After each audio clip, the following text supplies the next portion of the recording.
안녕하세요. 신한카드와 함께하는 착하고 지속 가능한 소비 착지 프로젝트. 저는 쇼호스트 김하린이고요.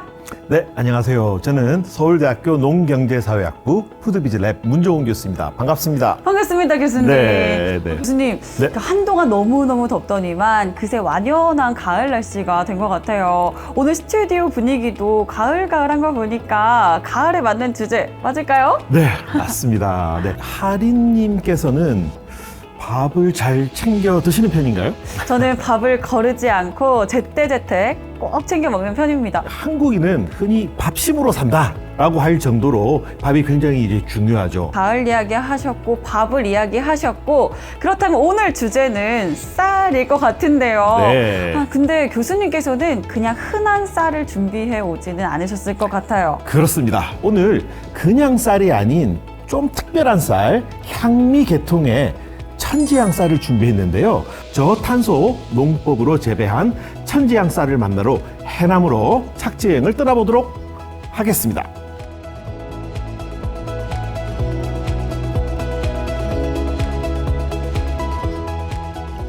네, 교수님. 근데 네. 저는 마트에 가서 쌀을 고를 때 어떤 걸 골라야 하는지 쌀 고르는 게 너무 어려워요. 네, 그 벼농사 기술이요. 점점 발달하면서 맛이라거나 식감이라거나 이런 것들은 전반적으로 굉장히 많이 나아졌거든요. 그런데 농법의 차이를 두어서요. 좀 더 친환경적이고 조금 더 지구에 이로운 쌀들이 있죠.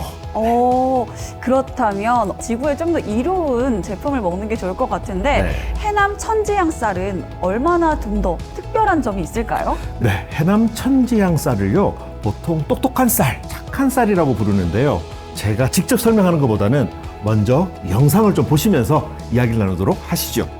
와, 논이 정말 광활하게 펼쳐져 있는 것 같아요. 네. 근데 저 기계가 저는 좀 처음 보는 것 같은데 네, 이게 자동 물 관리 시스템이라고 하는데요. 이게 사실 벼농사에 있어서 굉장히 혁신적인 것입니다.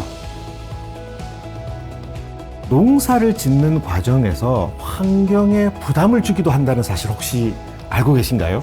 환경에 부담이 된다는 건 저는 처음 들은 것 같은데 환경에 부담이 되나요? 네, 논물 속에는 흐르지 않는 물이다 보니까 산소가 부족할 수밖에 없습니다. 그래서 토양에서 메탄을 생성하는 세균이 번식을 하게 되고요. 이 메탄가스가 지구 온난화에 좀 일부 영향을 주는 그런 부분들이 좀 있기 때문에 환경에 부담이 된다라는 말씀을 드렸습니다. 결국은 이 탄소가 문제인데요. 온실가스라고 하는 것 중에서 약 한 30%가 사실은 이 논에서 재배하는 벼농사에서 나온다고 합니다. 그렇다고 우리가 쌀을 안 먹고 살 수는 없는 것 같고요. 그래서 해남에서 재배하고 있는 이 천지향 쌀, 친환경적이고 메탄 발생을 훨씬 낮출 수 있는 그런 농법으로 농사를 짓고 있습니다. 자동 물관리 시스템의 특징은 효율적으로 물관리를 할 수 있다는 겁니다. 스마트폰 어플을 통해서 우리가 물꼬를 열고 닫을 수가 있습니다. 스마트 센서를 통해서 그 물의 수위가 조절이 되는데요. 이 수위를 보고 물을 열지 닿을지를 판단해서 효율적으로 물관리를 할 수 있다는 장점이 있겠습니다. 탄소 발생량을 한 30% 정도를 줄일 수가 있고요. 물 사용량 또한 줄일 수가 있습니다. 저탄소 인증 쌀인 해남 천지향 쌀이 되겠습니다. 해남 천지향 쌀, 저탄소 인증 쌀. 그렇습니다. 그러면 이게 물도 아끼고 온실가스도 줄이고 일석이조네요. 그렇죠. 네, 교수님, 저탄소 인증 쌀은 이제 이해가 됐어요. 네. 근데 쌀 이름이 천지향? 이거는 또 어떤 의미가 담겨 있을 것 같은데 의미가 있을까요? 네, 이 천지향이라고 하는 것은요, 쌀의 품종적 특성으로서 자연적으로 그 특유의 향을 가지고 있는 그런 품종의 쌀입니다. 향으로도 차별화를 둔다는 거네요. 네, 맞습니다. 그런데 단순히 독특한 향이 난다고 천지향 쌀을 소개해 드린 건 아니죠. 더 중요한 것은 종다양성 때문입니다. 교수님께서 항상 강조하시던 종다양성 많이 들어봤는데 그거 맞네요. 네, 맞습니다. 네, 이 품종의 다양성 확보는요, 기후변화와 질병의 위기에 대응하는 무기로서 품종을 다양화하려고 하는 노력을 하고 있고요. 또 윤리적 관점에서도 굉장히 중요합니다. 그리고 이 해남 천재향 쌀이 착한 쌀이라고 불리는 이유가 하나가 더 있습니다. 친환경 유기농 농법으로 재배를 했기 때문이죠. 유기농 농법이 이게 벼농사에도 접목이 가능한 건가요? 그렇죠. 우리가 만든 유기농법은 유체 자원순환 유기농법입니다. 여름에는 벼를 심고 겨울에는 유체를 심습니다. 겨울에 심은 유체를 봄에 갈아엎어서 그걸 거름으로 사용하는데요. 다른 어느 작물보다도 질소 비료가 많이 들어 있습니다. 그래서 저희는 선순환 농업으로 유기농업을 실천하고 있습니다. 그리고 여기서 끝이 아니라 패키지 자체도 친환경 패키지를 활용을 함으로써 친환경 방식을 취하고 있습니다. 젖돈소 쌀을 포장하는 패키지는 종이로 만들었습니다. 종이로 만들었지만 공기가 통하지 않는 구조로 만들어서 산패를 줄이는 그런 효과도 있습니다. 또한 완전히 리사이클링이 가능한 자원순환형으로 만들었습니다. 접어서 끈으로 묶는 방식으로 했기 때문에 기존에 사용하는 비닐 포장지를 사용할 때 들어가는 에너지를 줄이는 그런 효과가 있습니다. 생산부터 포장까지 모두 친환경적인 방식으로 생산되는 해남 천지향 쌀 정말 완벽한데요. 와, 드디어 실물을 영접을 하네요. 이게 천지향 햅쌀이군요. 근데 저 밥을 지을 때부터 시작해서 스튜디오에 퍼지는 향이 너무 좋은 것 같아요.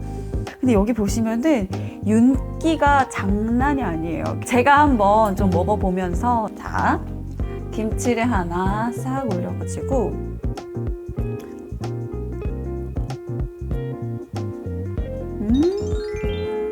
벼꽃향처럼 향기가 나요. 정말 식감도 좋고 그다음에 이 구수하고 향기로운 이 향이 정말 특징입니다. 오늘 사실은 올 가을에 수확한 햅쌀을 해남에서 직접 공수해와서 바로 밥을 지어서 먹었습니다. 와, 그래서 풍미까지 좋았군요. 감사합니다, 교수님. 항상 이렇게 건강한 먹거리를 소개해 주셨는데요. 이 감사한 마음. 근데 이렇게 저만 먹기 아쉬운 이 쌀을 시청자 여러분들께서는 어디서 만나볼 수 있을지 궁금하실 것 같아요. 자, 여러분, 조금만 더 기다리시면 영상 끝에서 확인하실 수 있습니다. 끝까지 함께 해주시면 좋을 것 같습니다. 한국인에겐 밥이 특히나 중요하죠. 밥 먹었어? 언제 한번 밥 먹자. 이렇게 안부를 물을 때도 밥이 꼭 들어갈 만큼 한국인이라면 밥에 진심인 민족이 아니겠습니까? 예전보다는 우리 쌀 소비가 많이 줄고 있고요. 또 쌀을 대체할 음식들이 많이 있긴 하지만 그래도 뭐니 해도 쌀이 제일 좋지 않을까요? 그리고 같은 밥을 먹더라도 이왕이면 좀 더 저탄소 농법, 친환경적인 재배, 생산된 쌀을 소비해서 결국 지구의 온도까지 낮출 수 있다는 이 연결고리가 저는 너무나 좋았던 것 같습니다.